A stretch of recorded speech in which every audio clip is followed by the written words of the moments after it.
Hello दोस्तों, हम इस पुस्तक से हिंदी साहित्य के वस्तुनिष्ठ प्रश्नों का अभ्यास कर रहे हैं, जिसमें इस समय हम आदिकाल के प्रश्नों पर हैं। इसके पहले के शीर्षक को हम पूरा कर चुके हैं, तो जहाँ तक प्रश्न हो चुके थे हम उसके आगे देखते हैं। अगला प्रश्न है, निम्नलिखित में से किस काव्यधारा में सहज भोग मार्ग से जीव को महासुख की ओर उन्मुख किया गया है? तो विकल्प हैं सिद्ध, नाथ, जैन और लौकिक साहित्य। तो इसका जो पहला विकल्प है सिद्ध साहित्य बिल्कुल सही है, क्योंकि सिद्ध साहित्य में सहज भोग मार्ग से जीव को महासुख की ओर उन्मुख किया गया है। सिद्ध साहित्य में सिद्धों में पंचमकार में 5 माँ यानी कि कौन कौन से हैं? मांस, मछली, मदिरा, मुद्रा, मैथुन की दुष्प्रवृत्ति देखने को मिलती है।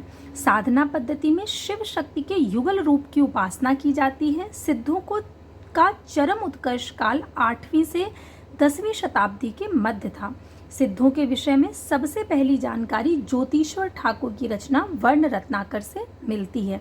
इस पुस्तक के विषय में अलग से भी प्रश्न पूछा जाता है। हम पढ़ भी चुके हैं कि वर्ण रत्नाकर किसकी रचना है। सिद्ध साहित्य की कुछ विशेषताएं दी हैं, जैसे जीवन की सहजता और स्वाभाविकता में दृढ़ विश्वास, गुरु महिमा का प्रतिपादन, बाह्याडंबरों पाखंडों की कटु आलोचना, रहस्यात्मक अनुभूति और जन भाषा का प्रयोग। अगला प्रश्न है, रामचंद्र शुक्ल के अनुसार चंद बरदाई हैं। 4 इसमें विकल्प दिए गए हैं, तो कौन कौन से विशेषताएं चंद बरदाई में हैं? तो क्या वे केवल कवित्व के रचयिता हैं? तो नहीं, ये गलत है। हिंदी के प्रथम महाकवि सही है, उन्होंने इनको हिंदी का प्रथम महाकवि माना है। केवल दूहा और तोमर के रचयिता। और अगला है व्याकरण में पारंगत, तो इसका विकल्प डी सही है, यानी दूसरा और चौथा सही है। हिंदी के प्रथम महाकवि और व्याकरण में पारंगत है। अगला है, जन्म काल के अनुसार निम्नलिखित कवियों का सही अनुक्रम क्या है? जिसमें 4 विकल्प हैं, लुईपा, स्वयंभू, हेमचंद्र और पुष्यदंत। तो इसका विकल्प बी जो है वो सही है। सबसे पहले स्वयंभू, फिर लुईपा, फिर पुष्पदंत, फिर हेमचंद्र। लुईपा का समय कहीं कहीं 773 ईस्वी भी देखने को मिलता है, परंतु आयोग के अनुसार इसका विकल्प यही सही है। अगला है, अमीर खुसरो के बारे में सही तथ्य कौन से हैं? उनका जन्म पटियाला में हुआ था, तो ये गलत है। उनका अमीर खुसरो का जन्म पटियाला में नहीं हुआ था। वे निजामुद्दीन औलिया के शिष्य थे, सही है। वे ईरान और भारत के फारसी में लिखने वाले चोटी के कवियों में एक थे, और उन्होंने कहा था कि मैं हिंदुस्तान की तूती हूँ, मुझसे कुछ पूछना हो तो फारसी में पूछो। ये भी बिल्कुल गलत है। तो इसका जो विकल्प सी है वो सही है। दूसरी और तीसरी जो उक्ति है वो सही है कि वो निजामुद्दीन औलिया के शिष्य थे और वे ईरान और भारत के फारसी में लिखने वाले चोटी के कवियों में एक थे। उन्होंने हिंदी का समर्थन किया था, जिसको उन्होंने हिंदवी कहा था, और खुद को तूतीय हिंद कहा था कि मुझसे अगर कुछ पूछना हो तो हिंदवी में पूछो। अगला है, निम्नलिखित में से कौन चंदनबाला रास के रचयिता हैं? तो आसगु कवि चंदनबाला रास के रचयिता हैं। नेमिनाथ रास मुनिसुमतिगढ़ का है। रेवंतगिरी रास विजय सेन सूरी, श्रावकाचार देवसेन, स्थूलिभद्र रास जिन धर्म सूरी। अगला है, चंद बरदाई ने पृथ्वीराज रासों में निम्नलिखित में से मुख्यतः किस छंद का प्रयोग किया है? तो उन्होंने कवित्त छंद का प्रयोग किया है। चंद बरदाई ने पृथ्वीराज रासों में मुख्यतः कवित्त छंद का प्रयोग किया है। पृथ्वीराज रासों में 68 छंदों का प्रयोग किया गया है। इनमें दूहा, कवित्त, छप्पे, तोमर, त्रोटक, गाहा आदि हैं। चंद बरदाई को छप्पे छंद का विशेषज्ञ माना जाता है। ये प्रश्न अलग से पूछे जाते हैं कि छप्पे छंद का विशेषज्ञ किसे माना जाता है, तो आपको याद रखना है चंद बरदाई को। ऐसे उसमें छंदों की संख्या कितनी है? सर्ग और छंद में बहुत बार हम लोग कंफ्यूज हो जाते हैं। छंद हमें याद रखना है कि 68 हैं और 69 सर्ग या समय हैं, तो ये प्रश्न पूछा जाता है। आचार्य शुक्ल ने चंद बरदाई को हिंदी का प्रथम कवि और पृथ्वीराज रासों को प्रथम महाकाव्य माना है। अगला प्रश्न है कि विद्यापति ने अपना कौन सा ग्रंथ मैथिली भाषा में लिखा है?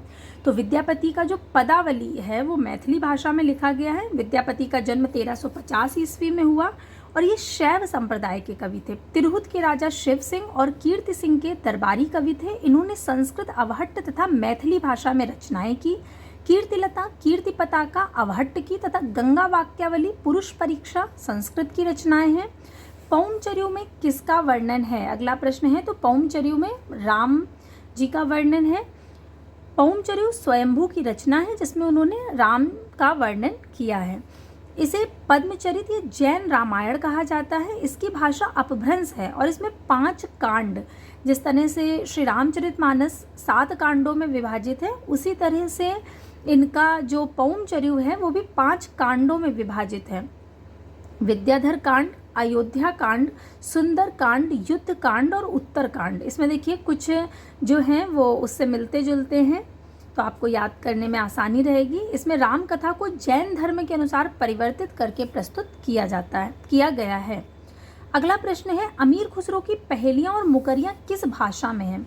तो उन्होंने खड़ी बोली में लिखी हैं अपनी पहेलियाँ और मुकरियाँ। अमीर खुसरो का वास्तविक नाम अबुल हसन था। ये निजामुद्दीन औलिया के शिष्य थे और इन्होंने खड़ी बोली में अपनी पहेलियाँ और मुकरियाँ लिखी हैं और इन्हें खड़ी बोली का आदि कवि कहा जाता है। ईश्वरी प्रसाद ने अमीर खुसरो को महाकवि या कवियों में राजकुमार की संज्ञा दी है।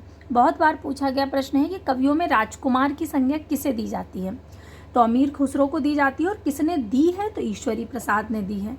विद्वानों ने खुसरो द्वारा रचित ग्रंथों की संख्या 100 बताई है, जिनमें खालिक बारी, पहेलियाँ, मुकरियाँ, 2 सुखने, गजल आदि प्रमुख हैं। डिंगल भाषा का अर्थ क्या है? तो अपभ्रंश के योग से बनी शुद्ध राजस्थानी को डिंगल कहा जाता है।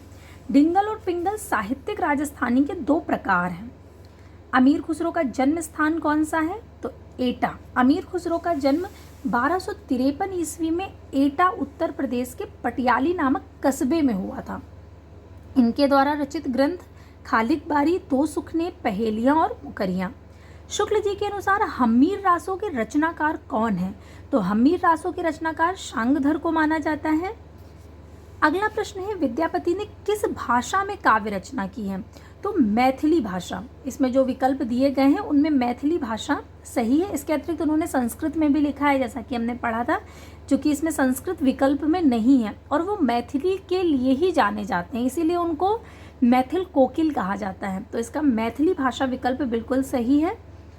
इन्होंने 3 भाषाओं में काव्य रचना की थी, संस्कृत, अवहट्ट और मैथिली, इसलिए विकल्प 3 जो है वो सही है।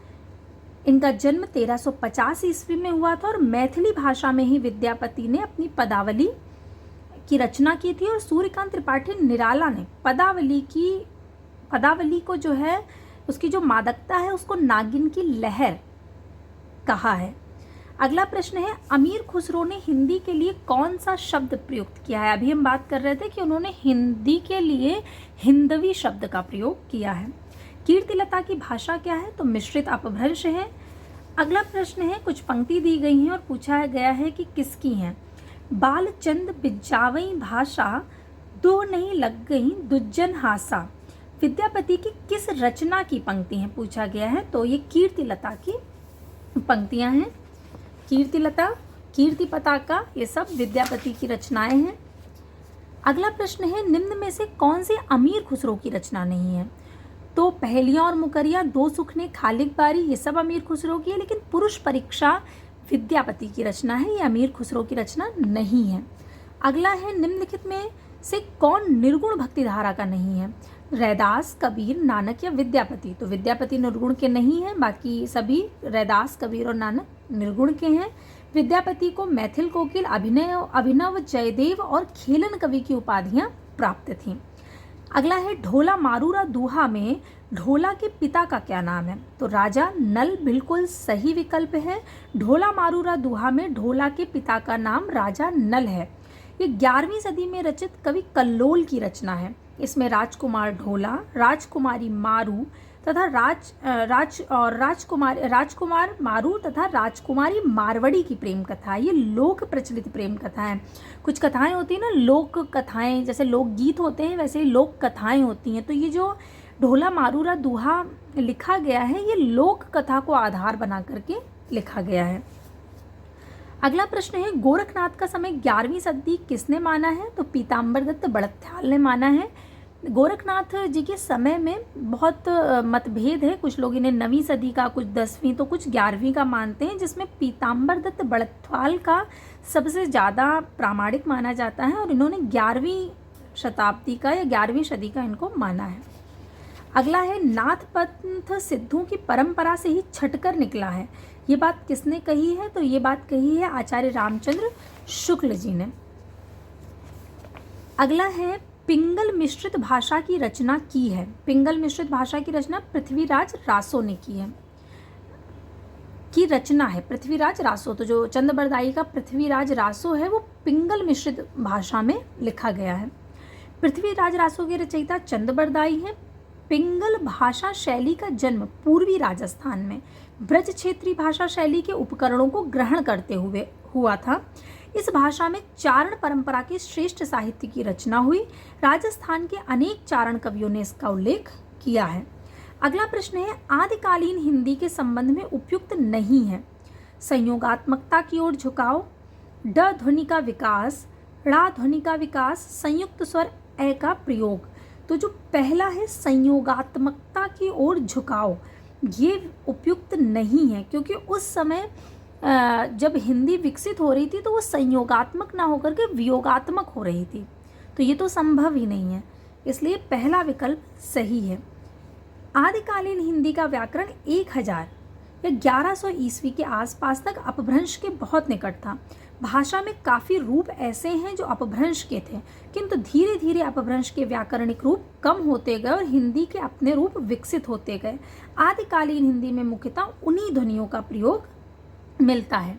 जैसे हमारी जो संस्कृत भाषा है वो संयोगात्मक है, और फिर धीरे धीरे जैसे संस्कृत से पाली, प्राकृत, अपभ्रंश और फिर हिंदी विकसित होती गई, भाषा वियोगात्मकता की ओर बढ़ी है, न कि संयोगात्मकता की ओर। अगला प्रश्न है कम्मान बान छुट्टही अपार, लागंत लोह इस सारी धार, घम सान धान सब वीर शेत, घन श्रोण बहत अस रकत रेत। पंक्तियाँ किसके मध्य होने वाले युद्ध का वर्णन है? इसमें युद्ध का वर्णन दिखाया गया है। यदि आपको ना याद रहे तो देखिए बाण इत्यादि का वर्णन है, घमसान यानी घमासान, तो ऐसे पता चल रहा है कि युद्ध वर्णन है। तो इसमें पृथ्वीराज की सेना और समुद्र शिखर की जो सेना है उनके बीच का युद्ध वर्णन दिखाया गया है। पृथ्वीराज रासो एक राजनीतिक महाकाव्य है, दूसरे शब्दों में राजनीति की महाकाव्यात्मक त्रासदी। बच्चन सिंह जी के ये बहुत बच्चन सिंह जी द्वारा कहा गया बहुत प्रसिद्ध वाक्य है, और अलग से पूछा जाता है कि पृथ्वीराज रासो को राजनीति की महाकाव्यात्मक त्रासदी किसने कहा है? तो हमें याद रखना है कि ये डॉक्टर बच्चन सिंह ने कहा है। तो आज के लिए इतने प्रश्न ही, अगले वीडियो में हम इसके आगे के प्रश्नों को देखेंगे। तब तक के लिए धन्यवाद।